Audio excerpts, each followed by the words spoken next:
Selamat pagi, Pak. Selamat pagi semua. Pagi Pak. Selamat pagi, Pak. Pagi.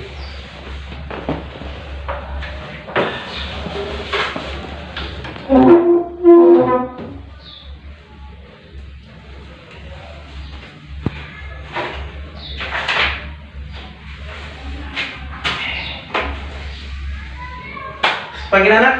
Selamat pagi, Pagi, Pak. Apa kabar hari ini kalian? Baik, Pak. Oke, bagus.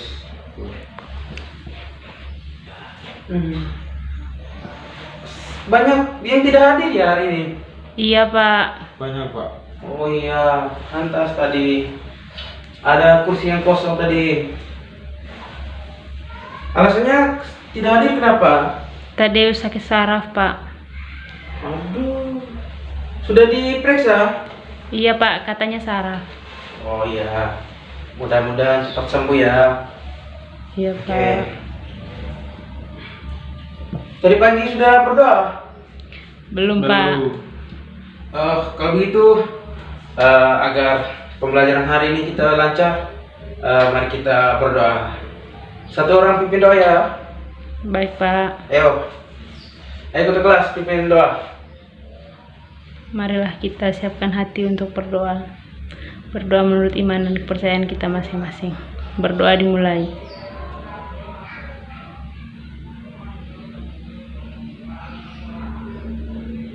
Berdoa selesai. Oke.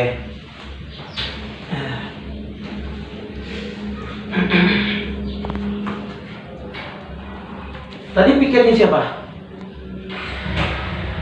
Tadeus dengan Ovan, Pak. Oh, pasti yang mengerjakan hanya satu ya? Iya, Pak.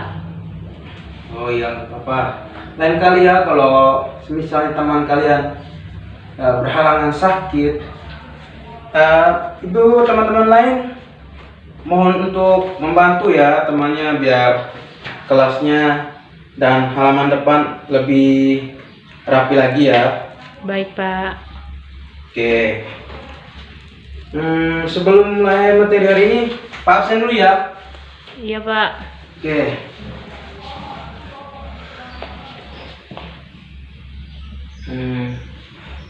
Alvin, Hadir Pak. Foni, Hadir, Pak. Felicia, Hadir, Pak. Bram. Hadir, Pak. Oke. Ada semua ya? Hanya Tedo yang tidak hadir ya? Iya, Pak. Ini Pak. Oke. Oke. Oke anak-anak. Sebelum Bapak mulai materi hari ini, Bapak mau tanya, anak-anak masih ingat materi minggu lalu?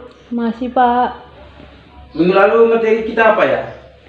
Fungsi sosiologi dalam mengkaji gejala sosial. Bagus, masih ingat. Jangan lupa belajar nanti ya. Iya, Oke Pak. Pak. Oke.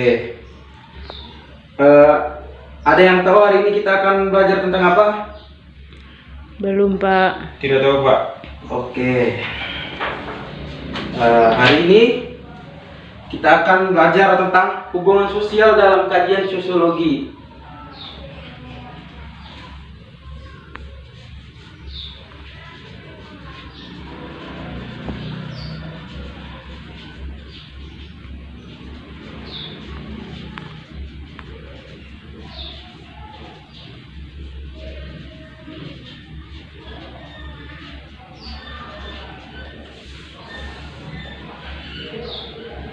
Ada yang sudah tahu tentang hubungan sosial dalam kajian sosiologi ya? Belum, Pak. Belum Pak. Oke. Bapak akan jelaskan ya. Hubungan sosial dalam kajian sosiologi ini sangat berpengaruh terhadap ilmu sosiologi itu sendiri. Nah, ada beberapa faktor yang mendorong adanya sehingga terjadinya hubungan sosial ini nanti. Mengerti kan anak? Bisa, Pak. Siapa? Nah, apa saja faktor yang mendorong sehingga terjadinya hubungan sosial nanti? Yang pertama itu ada individu atau manusia.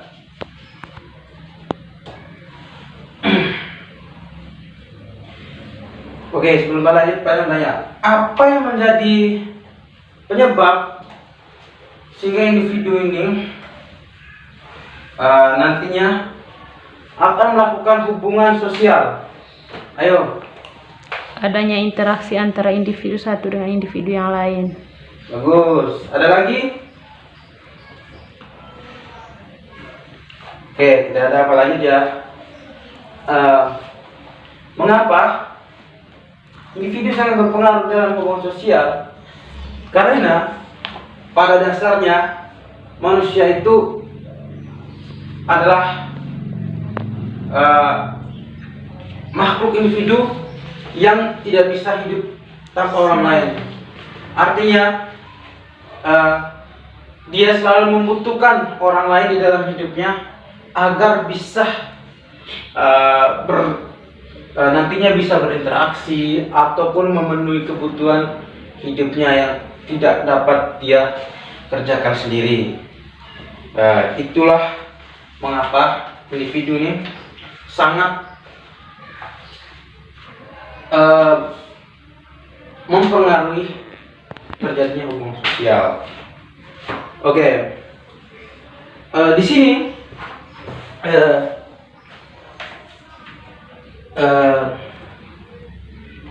manusia menciptakan norma-norma yang mengatur tertib kehidupan masyarakat. Dalam konteks ini, manusia umumnya memiliki ada beberapa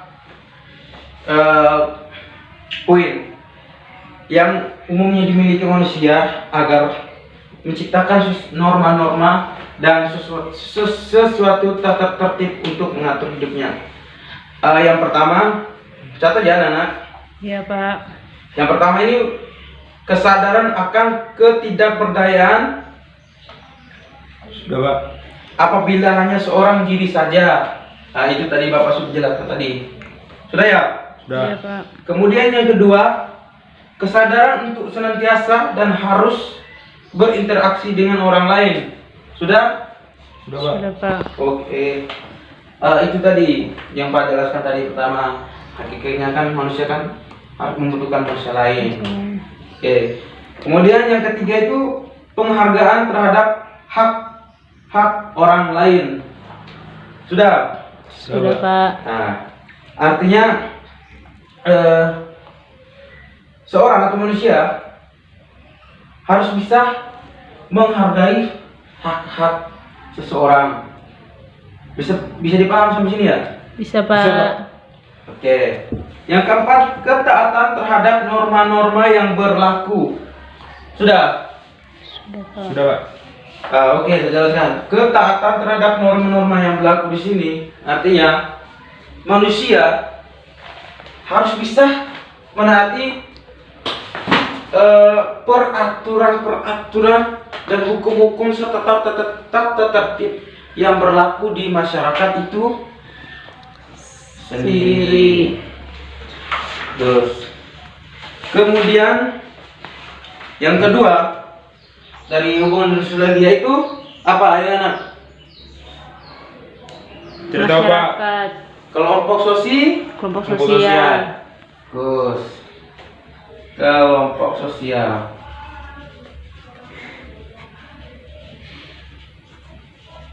Siap. Nah, dari individu ini kemudian membentuklah sebuah kelompok yang dinamakan dengan kelompok Sosial. Oke. Kelompok sosial ini terbentuk secara bertahap. Adapun beberapa tahap yang yang akan membentuk kelompok sosial ini. Yang pertama itu, catat ya anak. Ya Pak. Oke, Pak. Oke, yang pertama itu ini.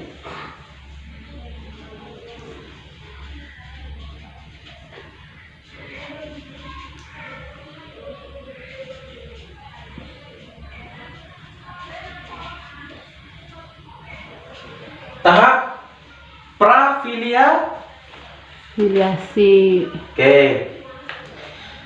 Di sini dijelaskan tahap prafiliasi merupakan tahap permulaan di mana diawali dengan adanya perjumpaan sejumlah individu hingga saling mengenal satu sama lain. Oke, sampai sini bisa mengerti? Bisa Bisa, Pak. Pak. Nah, salah satu syarat agar terbentuknya kelompok sosial ini yaitu tahap prafiliasi ini, di mana seseorang atau individu akan bertemu satu sama lain, entah itu dikenal teman sebaya ataupun orang-orang yang sebelumnya tidak dikenalnya. Dari sinilah nanti mereka akan bertemu sehingga mereka nantinya akan terjadi interaksi, kemudian terbentuklah sebuah kelompok yang dinamakan Kelompok sosial. Oke, kemudian yang kedua tahap fungsional.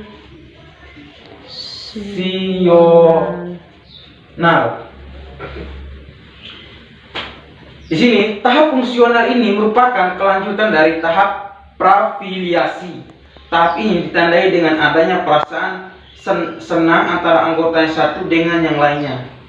Oke, sampai sini paham? Paham Paham, Pak. Pak. Tahap ini juga sangat penting dalam pembentukan sebuah kelompok sosial, di mana tahap ini tanpa adanya kesenangan antar individu terhadap individu, maka tidak akan terbentuk yang namanya kelompok sosial. Oleh karena itu, tahap fungsional ini sangat penting, di mana tahap fungsional ini tahap yang harus diutamakan juga, karena tanpa adanya rasa kesenangan antar individu tidak mungkin akan terbentuk kelompok sosial. Sampai sini paham? Paham Pak. Oke, kemudian yang ketiga tahap disolusi.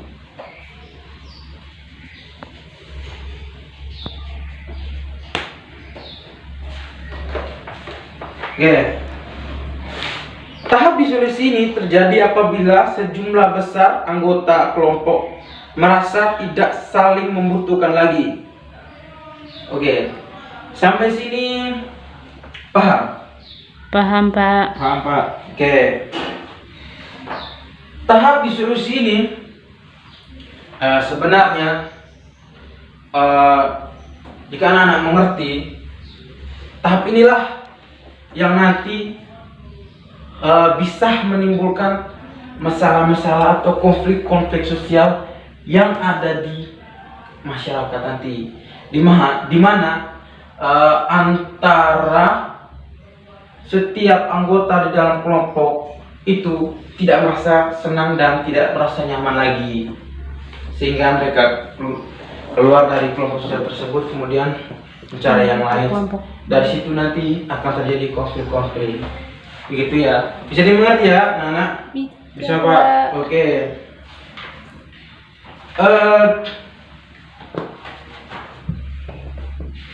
Di dalam kelompok sosial ini dibagi ke dalam dua kelompok besar. Ada yang tahu? Oke, kelompok besar dari kelompok sosial ini yang pertama itu kelompok primer atau primary group. Kelompok ini ditandai dengan adanya hubungan yang erat, anggota-anggotanya saling mengenal serta seringkali berkomunikasi secara langsung. Ada yang bisa sebutkan contohnya dari anggota primer ini? Tidak tahu, Pak. Kelompok primer, oke, jelaskan.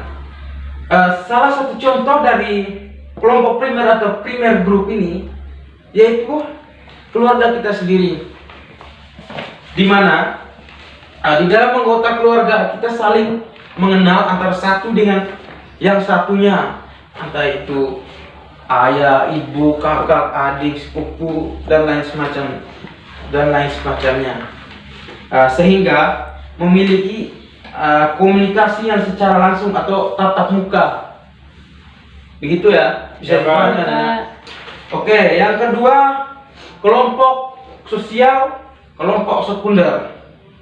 Kelompok sekunder jumlah anggotanya banyak sehingga tidak saling mengenal, hubungan relatif renggang dan anggotanya tidak perlu saling mengenal secara pribadi dan sifatnya tidak permanen. Oke, sampai sini paham ya? Paham. Oke.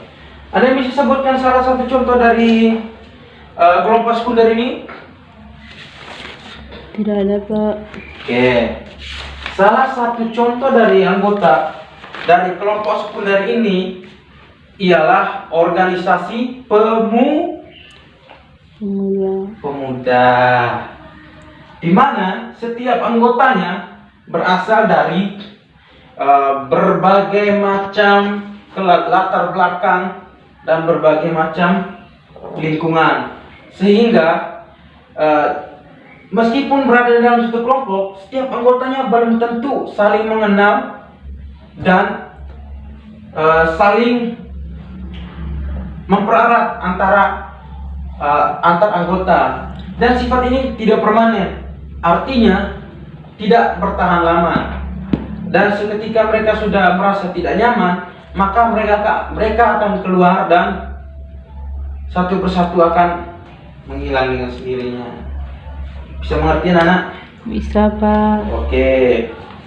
Kemudian yang ketiga, interaksi sosial.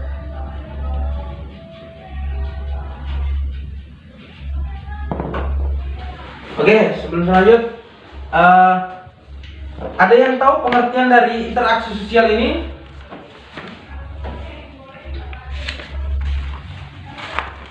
Ya, Ayo. Pak.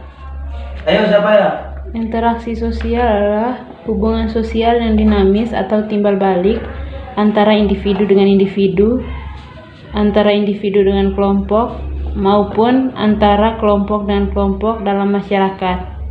Bentuk interaksi sosial dapat berupa kerjasama, persaingan, pertikaian, dan konflik sosial. Ya, bagus. Mari kita tepuk tangan untuk teman kalian yang sudah menjawab. Oke. Tadi yang sudah dijelaskan teman itu sangat benar. Interaksi sosial ini merupakan hubungan sosial yang terjadi antara individu dengan individu, antara individu dengan kelompok, maupun antara kelompok dengan kelompok, dan lain sebagainya. Interaksi ini dapat kita jumpai dalam berbagai bentuk, entah itu di dalam persaingan, pertikaian, kerjasama. Itu merupakan salah satu bentuk yang sangat konkret yang bisa kita lihat adanya interaksi sosial. Oke, dari sini ada yang bisa memberikan contoh? Tidak tahu, Pak. Oke, saya berikan contoh ya. Semisalnya contoh yang paling dekat dengan kita, yaitu interaksi kita dengan kedua orang tua kita, di mana kedua orang tua akan selalu berinteraksi dengan anaknya.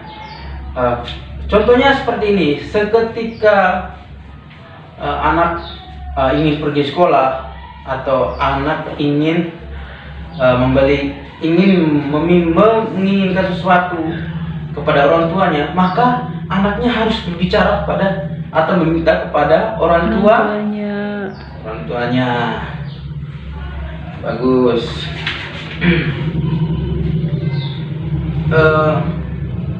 Adapun beberapa syarat berlangsungnya interaksi. Yang pertama itu kontak sosial. Kemudian yang kedua komunikasi. Kemudian yang ketiga itu karakteristik dan sifat interaksi sosial. Karakteristik dan sifat interaksi sosial ini merupakan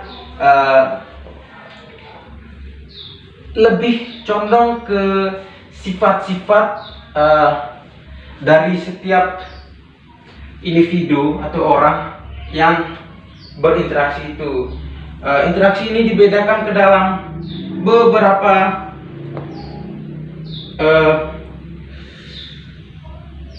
karakter. Yang pertama itu pelaku berjumlah lebih dari satu orang. Kemudian komunikasi antar masing-masing pihak menggunakan berbagai simbol yang dapat dipahami. Kemudian adanya dimensi waktu. Suatu interaksi dipastikan memiliki tujuan-tujuan tertentu. Kemudian yang kedua itu sifat interaksi sosial. Sifat interaksi sosial ini sangat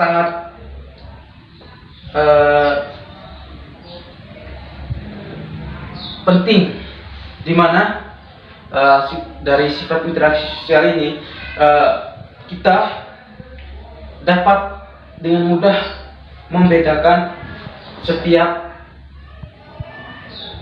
individu maupun kelompok maupun perorangan maupun kelompok demi kelompok, agar kita dapat mengetahui bagaimana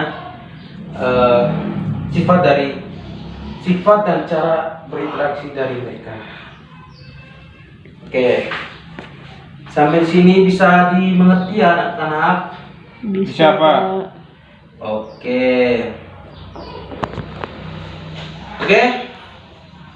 Kalau sudah dimengerti, Bapak akan memberikan kalian tugas. Oke, sekarang sebelum Bapak memberikan tugas, sekarang kalian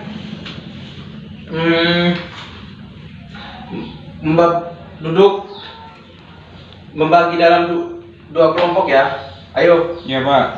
Ayo. Oke. Sudah ya? Sudah, Pak. Ini nanti dikerjakan di sini ya.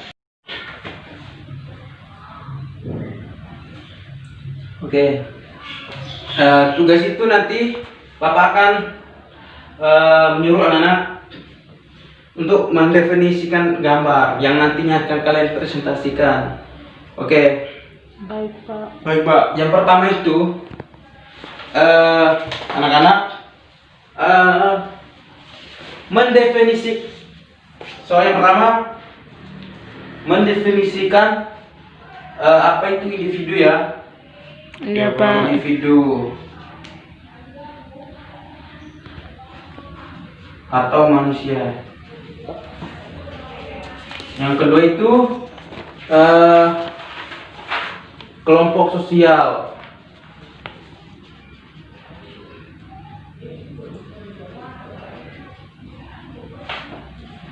Dan yang ketiga itu interaksi sosial.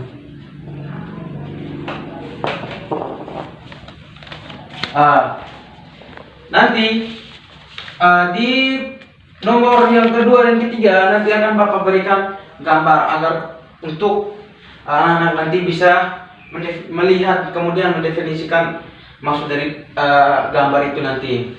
Untuk nomor 1 ini anak-anak nanti dituliskan saja ya. Ya, Pak.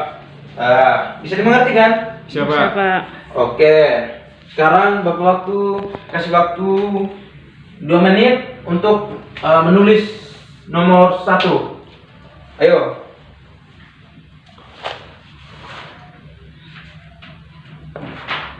Sudah, Pak. Sudah. Bagus. Ada yang belum? Sudah, Pak. Oke. Sekarang ini untuk nomor 2 ya, anak-anak. Oke, nomor 2.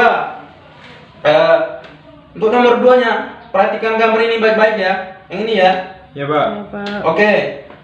Sekarang kalian tulis sebanyak mungkin menganalisis tentang gambar ini. Sudah lihat?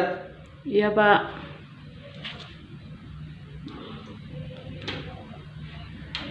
Sudah, Pak. Oke. Untuk sekarang interaksi sosialnya ya. Oke. Untuk yang nomor 3 ya, masih menggunakan satu gambar ya, gambar lagi ya. Oke. Sekarang nomor 3-nya perhatikan gambar ini baik-baik.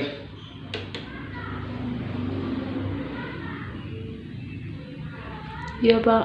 Sudah? Sudah, Pak. Oke. Sekarang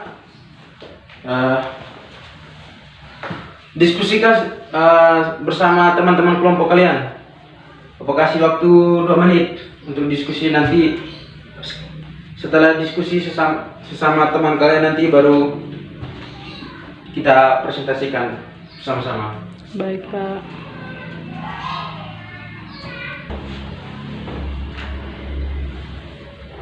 Sudah, Pak. Sudah ya? Sudah, Pak. Oke. Sekarang aku minta dari setiap kelompok membaca hasil kerja kelompoknya. Ayo. Yang pertama, individu atau manusia tadi. Saya Kelompok berapa? perwakilan dari kelompok 1. Oke. Individu ialah pada hakikatnya manusia dilihat sebagai makhluk pribadi. Sedangkan di sisi lain manusia juga dapat dilihat sebagai makhluk sosial. Manusia tidak dapat hidup sendiri melainkan membutuhkan orang lain. Karena manusia adalah makhluk sosial. Oke, bagus. Mari berikan tepuk tangan kelompok 1.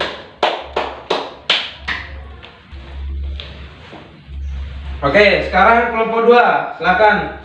Menurut kelompok kami, Pak, individu itu adalah manusia memiliki hasrat-hasrat atau keinginan pribadi, namun juga tidak dapat hidup tanpa bergaul dengan sesama. Manusia sebagai makhluk sosial melakukan interaksi dengan sesamanya.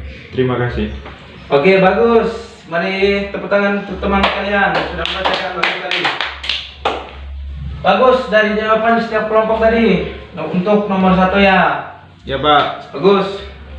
Sekarang yang nomor 2, kelompok sosial. Ayo, siapa mau jawab duluan? Ayo. 3. Ayo, silakan kelompok 1 menjelaskan tentang kelompok sosial. Baik, Pak. Baik, kami akan menjelaskan tentang kelompok sosial yang dari gambar tadi. Kelompok sosial adalah sejumlah individu dimaknai dengan kriteria keanggotaan secara formal maupun informal dan memiliki kesadaran bersama serta dipersatukan oleh pola interaksi yang relatif stabil. Dari gambar tadi, kelompok sosial merupakan di mana sejumlah individu dikumpul menjadi satu kelompok, kemudian dibina agar melatih mental mereka. Itulah yang dinamakan kelompok sosial. Mereka diatur di dalam kelompok sosial tersebut. Itu Sekian, tadi Pak. yang berkaitan dengan gambar pramuka ya. Ya, Pak. Oke, bagus. Tepuk tangan. Sekarang kelompok 2, ayo. Silakan membacakan hasil diskusi kalian. Ayo, kelompok 2 perwakilan. Oke. Selanjutnya pertanyaan yang ketiga, interaksi sosial. Ayo untuk teman-teman kelompok. Ayo Nana, baca. Menurut kelompok kami, dari gambar tadi, interaksi terjadi antara 2 orang atau lebih. Interaksi bisa dilakukan dengan orang lain yang baru kita sampai. Terima kasih. Oke, bagus. Kelompok 2 tadi ya jawabannya. Sekarang kelompok 1, ayo silakan bacakan hasil kalian. Oke. Dari kelompok kami yang kami lihat dari gambar tadi itu, interaksi bisa terjadi di mana saja dan lebih dari 1 orang. Interaksi bukan karena di rumah dan di sekolah saja, tetapi interaksi sosial bisa terjadi di lingkungan tempat tinggal kita, seperti di kos-kosan dan asrama-asrama. Ya, bagus. Mari berikan tepuk tangan untuk teman kalian. Oke. Jadi Pak Prasa, pemahaman anak-anak tadi lumayan bagus ya untuk pelajaran hari ini. Mari kita tepuk tangan untuk kita semua. Bagus. Oke. Sekarang Bapak minta satu orang memberikan kesimpulan untuk pelajaran kita hari ini. Ayo, ada yang bisa? Ya Pak. Yang saya tangkap dari pertemuan hari ini, hubungan sosial dalam kajian sosiologi itu ada individu, hubungan antara kelompok, dan interaksi sosial. Oke, bagus. Tenang. Untuk teman kalian yang sudah jawab, bagus sekali. Oke, sekarang Bapak akan menyimpulkan untuk pelajaran tentang hubungan sosial dalam kajian sosiologi. Oke, hubungan sosial dalam kajian sosiologi ini terutama sangat dipengaruhi oleh individu atau manusia itu sendiri, di mana dari individu atau manusia ini yang nantinya akan berinteraksi kemudian menghasilkan yang namanya kelompok sosial ini, dan dari kelompok-kelompok sosial ini nantinya akan kita akan bisa mencari dan menemukan fakta tentang nanti yang adanya namanya konflik-konflik yang ada di masyarakat. Oke, bagus untuk hari ini ya anak-anak. Baik Pak. Oke, karena sedikit lagi mau istirahat, Bapak rasa pelajaran hari ini cukup sampai di sini ya. Iya Pak. Ya Pak. Oke, jangan lupa belajar untuk minggu depan, kemudian jaga kesehatan kalian. Sampai jumpa lagi untuk minggu depan. Selamat siang dan terima kasih. Selamat siang, Pak. Pak.